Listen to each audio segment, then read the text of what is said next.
So you have this committee meeting, you get the advice and direction from the executive team. So obviously you have a set of approved projects and they're prioritized, and you know which one has the highest priority, timeframes that need to be implemented.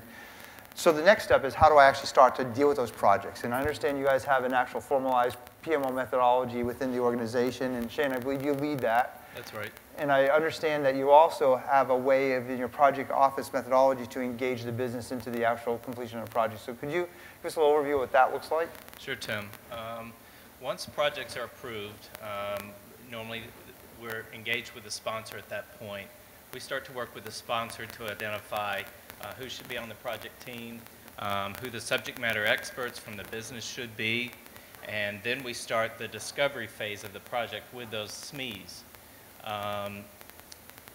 We work through discovery, we get a charter for the project built, then we move on to requirements with those same business SMEs, we get the requirements built, and then we come together in what we call a toll gate. And these are approval meetings to move forward in the project. We give project updates, we talk about resources that we're going to need for the next phase of the project, and we get commitment from the business to go ahead and move forward. And that has worked really well on some of our larger projects. I can give you a quick example of a project, for whatever reason, IT decided not to go with our methodologies that we had established, and we were going to move a data warehouse. We knew what the business wanted. We were just going to copy and paste from the old data warehouse to the new data warehouse, and they were going to be fine. Well, it didn't work so well. We failed user acceptance testing twice. We then figured out we're going to have to go back, do requirements, get business subject matter experts involved, get them to buy into the new product, train them. We passed user acceptance testing without an issue.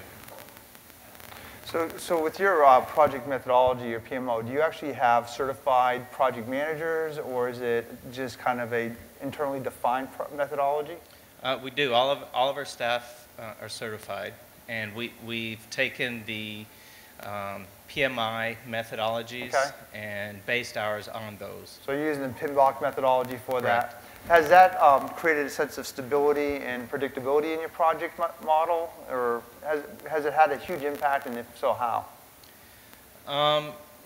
I think for the larger projects, it's allowed us to be more organized, and we can also go back and get historical information where before we were not organized, we didn't have that ability. And it's also allowed us to, for new projects coming in, we can now better estimate, we keep track of where hours are spent, and we know more about what kind of return on investment we're going to get based on the new type of project coming in. So it helps you manage the run element better, so Correct. you get more efficiency out of that. Correct.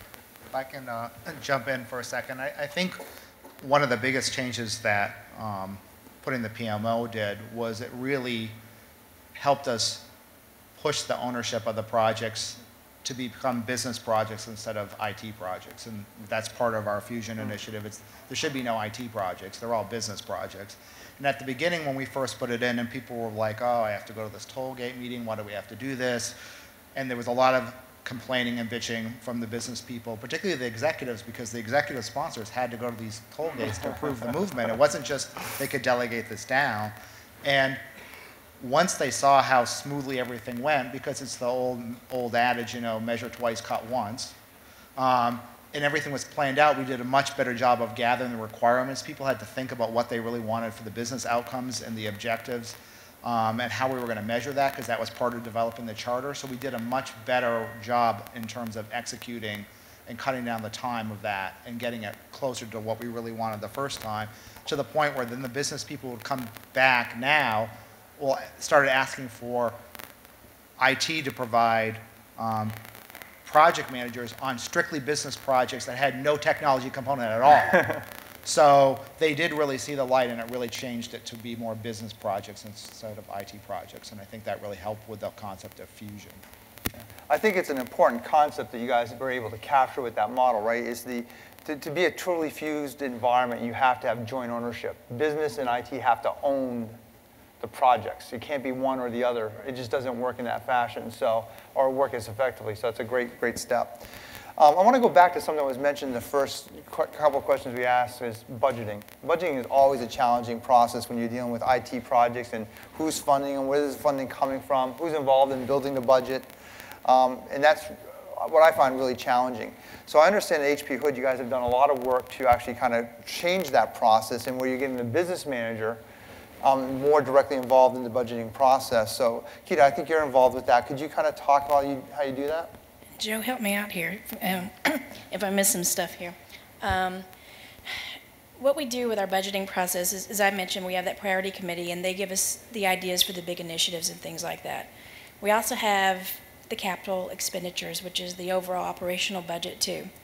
We take all those things in consideration for what we're going to see on our roadmap for the next couple of years, what's coming in, so that we know to engage the business and say, gosh, you're going to put this new filler in this plant. You're going to need some IT things there. You're going to need some wiring maybe. You know, that's us. We need to help you out there. Oh, you need a PC there. Oh, well, you know, it'd be great if you let us know about it so we can get it ordered for you. You know, we can save you a considerable amount of money over those average vendors who want to charge you $10,000 for a PC that we can get you for a whole lot less money and get it installed for you and get the software going and get it put in for your specs. So we try to get in front of that process as much as possible. And once a year we do what I call the Christmas wish list. we send out this email and we say, it's budget time, gang, you know, and then with IT, if you're going to buy anything that's IT related, you need to come through us. You know, we have our selected vendors, we get our best deals, and we need to know what you need. Don't worry about the replacement stuff. We've got, you know, a schedule for that and things like that. We'll take care of that. Let us know if you're going to be moving any offices. Let us know if you have any new software you'd like to put in. Let us know if you're going to be hiring anybody. All those things are new things that add additional cost. And we try to get that information from them. And we do it a little bit different than what we used to previously do it. We get it in. It's a challenge sometimes because it is the grand Christmas list some years. You go through it, you tally it up, and then you come back to folks and you ask a few questions and you say, you know, do you really need that, or do you need something that's this? And they'll say, oh, well, gosh, you know, I didn't think about that. You know, this is something, what you're suggesting is better. And sometimes it costs some more money sometimes it doesn't. But we're giving the better solution to the business team. And it's worked out really well for us so far, and we also acknowledge all the requests and we say, I have it. And then we tell them, yes, you're going to get it, or no, you're not. And so we've closed the loop, round circle, and it's a better sense of satisfaction now, too. Yeah, I'd also like to add just briefly that, you know, we've been much more proactive in actually going out into the business via these user groups and these advisory boards, and actually being more proactive in going out into the business and soliciting all of this feedback from the business, and now they trust us a little bit more, so that, you know, they're more willing to give us this feedback, and they're more willing to, you know, do the give and take, where, you know, they'll now let us know about some things that are happening in the business, in particular in some of the production facilities, which, by the way, most of our production facilities are located outside of New England.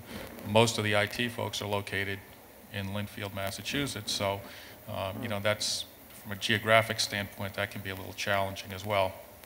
And they're also, a lot of these facilities are used to really operating on a sort of in a semi-autonomous fashion, where, you know, the engineering groups, the production groups, you know, plant management will go out and they will, you know, come up with a strategy as to what, you know, what they're going to do the next year, next 2, next 3 years, where they're headed in their business. You know, and very often we would find out almost after the fact, or if it were almost too late. Now, we're starting to reverse that whole process by implementing some of these more formal methodologies. So it sounds like the going out and engaging with the business has, as both Chris mentioned and as Simon mentioned, built that level of trust so that it's easier to conduct business, the speed of business becomes faster, and some of the challenges you normally would face would be greatly reduced, such as conflict over budget and how they're spending it. So it sounds like your business units are very much like my 7-year-old granddaughter, that when we sit down with the Christmas flyers that come in the Sunday paper, she wants everything, right? Sometimes that's exactly what happens. Exactly. And they probably react just as good as she does when we say you're not getting it all, right? But I will add to that, part of that process is showing them the cost, because it's easy to say what you want, but then we're very transparent on our expenses. It's really our budget on their behalf. So what's in it's not up for us to say no. Everything's yes until the rest of the business as a whole takes it off and says no. So if some years we've had a cap, and they're like, make it work for this, and then our job is to come back and say, this is what we'd recommend. But if it's over, we don't pick what comes off the list.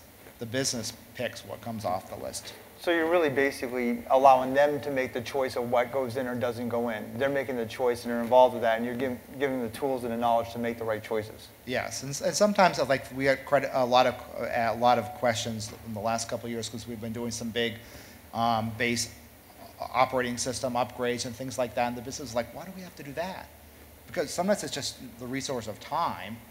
Or why do we have to pay for these maintenance contracts? And we're not trying to use the scare tactics. We're like, well, you don't have to, but here's what happens if you don't.